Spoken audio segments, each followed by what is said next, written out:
Alors ce livre s'intitule Une histoire de la phrase française et les mots de ce titre posent question. On se dit mais comment la phrase a une histoire? Enfin c'est un objet grammatical, majuscule, point, sujet, verbe, complément, qui a priori devrait être défini en grammaire et on s'en tient là. Et en fait quand on lit les textes littéraires de l'histoire de la littérature française ou autres, on s'aperçoit que les manières de faire ont été extrêmement différentes. Donc cette histoire de la phrase n'avait jamais été tentée. C'est une histoire à travers l'objet phrase, qui est un objet un peu transitoire, flottant, que nous avons perçu comme mouvant. C'est une histoire des manières de s'exprimer, de formuler un propos.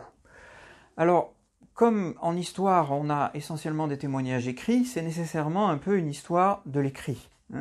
Une histoire des manières de formuler son propos à l'écrit et en grande partie une histoire de l'écrit littéraire. Mais nous avons aussi essayé d'évoquer, par les traces qu'on a, ce qu'ont pu être les façons de s'exprimer à l'oral, et notamment pour les époques les plus anciennes. Alors, il est divisé en 7 chapitres qui sont écrits par des spécialistes des différentes époques. Christiane Marchellonisia, le Moyen-Âge, Bernard Combette, la Renaissance.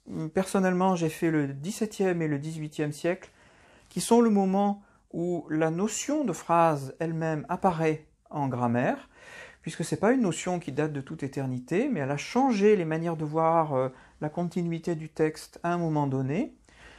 Puis ensuite, nous avons un chapitre sur le XIXe, rédigé par Jacques Dürrenmatt, qui et le 19e est le siècle où les écrivains ont été absolument obsédés de la phrase.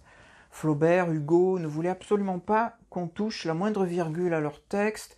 Ils avaient des conflits permanents avec leurs imprimeurs sur les changements de typographie.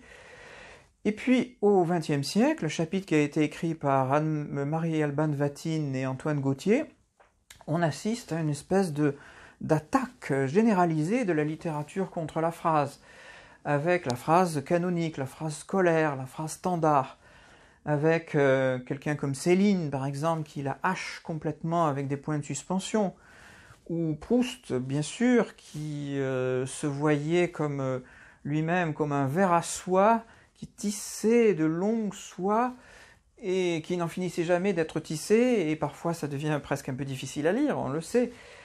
Et aujourd'hui, on voit avec les tweets, avec l'explosion des écritures numériques, de la technologie, toutes sortes de traitements qui sont infligés à la phrase.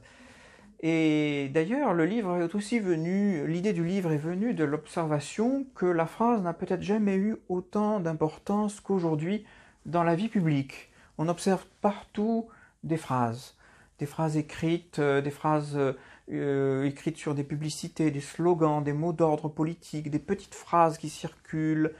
On voit même des phrases écrites par terre, au sol, dans le métro. Et donc on a montré comment finalement la physionomie de ces phrases changeait. Et on a montré cela visuellement avec une reproduction fidèle des imprimés, des manuscrits des différentes époques pour voir où se situaient les questions, les problèmes relatifs à la phrase. Et on a aussi considéré que la phrase avait des implications sociales et culturelles très importantes. Donc on a essayé d'explorer ce qui se cache sous la phrase en termes de questions sociales, par exemple l'accès à l'éducation. Est-ce qu'il faut apprendre à faire des phrases? Est-ce qu'il faut passer par l'école? Si on ne passe pas par l'école, est-ce qu'on sait faire?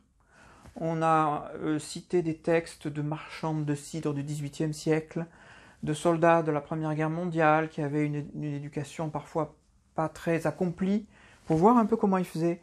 On a cité des rédactions d'élèves, on a regardé des textes produits dans des circonstances très différentes les unes des autres, et on a exploré aussi tout ce qui touche aux modifications des capacités techniques d'une société. Évidemment, l'imprimerie a changé la donne complètement. Et puis aujourd'hui, depuis une trentaine d'années, on a l'écrit numérique. Puisque, sans doute, on se situe aujourd'hui à l'époque où, avec ce bouillonnement de paroles et d'écrits, on n'a jamais produit autant de phrases dans l'histoire.